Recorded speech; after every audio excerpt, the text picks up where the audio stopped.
সকালবেলা একটি বড়ই বাগানের পাশ দিয়ে যাইতেছিলাম। হঠাৎ খেয়াল করলাম একটি ঘুঘু পাখি এক শিকারের জালে আটকে পড়েছে। তখন আমি এদিক ওদিক তাকিয়ে দেখলাম যখন শিকারী নেই। চুপ করে পাখিটিকে উদ্ধার করার জন্য জালের দিকে এগিয়ে আসলাম এবং জালটি হাতে নিলাম এবং পাখিটিকে ভালোভাবে জাল থেকে উদ্ধার করার চেষ্টা করতেছিলাম। পাখিটি জালের মধ্যে এরকম ভাবে পিছিয়েছে, তার অনেকটাই বোঝা যাচ্ছে আঘাত পাচ্ছে, কারণ জালের যে চিকন চিকন সুতা আছে এগুলা পাখিটির শরীরে বিঁধিয়ে যাচ্ছে। তো আমি অনেকক্ষণ সময় নিয়ে পাখিটিকে আমি জাল থেকে খোলার চেষ্টা করতেছি, কারণ একটুখান এদিক সেদিক হইলে পাখিটা অনেক বড় ব্যথা পাইতে পারে এবং শরীর থেকে অনেক রক্ত জড়িয়ে পড়তে পারে। তাই আমি আস্তে আস্তে পাখিটিকে জাল থেকে উদ্ধার করলাম। আমি পাখিটিকে আমার হাতে নিয়ে ভালোভাবে পর্যবেক্ষণ করলাম। তখন আমি বুঝতে পারলাম যে পাখিটা অনেকটাই আঘাত পেয়েছে, হয়তোবা পাখিটা উড়তে পারবে না। তাই তো আমি আমার এই পাখিটাকে আমাদের বাড়িতে নিয়ে যাচ্ছি, কারণ এখন তো পাখিটাকে বনে ছাড়া যাবে না, কারণ বনে ছাড়লে কোনো হিংস্র প্রাণী পাখিটাকে কে ফেলতে পারে। কারণ পাখিটা হয়তোবা এখনো ভালোভাবে ডানা মেলতে পারবে না, কারণ পাখিটা অনেকটাই অসুস্থ হয়ে পড়েছে। জাল হয়তোবা অনেকখানে আটকে ছিল। তো আমি পাখিটাকে বাড়িতে নিয়ে চিকিৎসা করার জন্য কাঁচাই বন্দি করলাম। তো কাঁচাই কিছুদিন পাখিটাকে বন্দি করে সুস্থ করার চেষ্টা করলাম। অবশেষে পাখিটি কাঁচাই ভালো চিকিৎসা পেয়ে সুস্থ হয়ে পড়েছে। এখন পাখিটিকে মুক্ত করার পালা চলে এসেছে।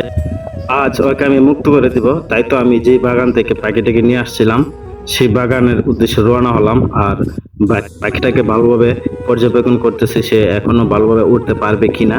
তো আমার মনে হইলো সে অনেকটা সুস্থ হয়ে পড়েছে, এখন তাকে বিদায় দেওয়া উচিত। হয়তোবা বাসায় তার ডিমও থাকতে পারে, আর তার সঙ্গে হয়তোবা তার জন্য চিন্তা করতেছে।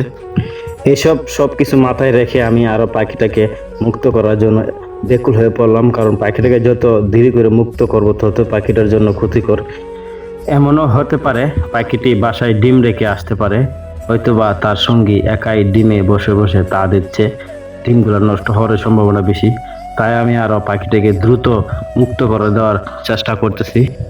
যেই বাগানটিতে পাখিটিকে আমি পেয়েছিলাম আমি ওই বাগানের উদ্দেশ্যে এবং সেই বাগানে গিয়ে খেয়াল করে দেখতেছি আশেপাশে কোথাও ঘুঘু পাখির বাসা আছে কিনা।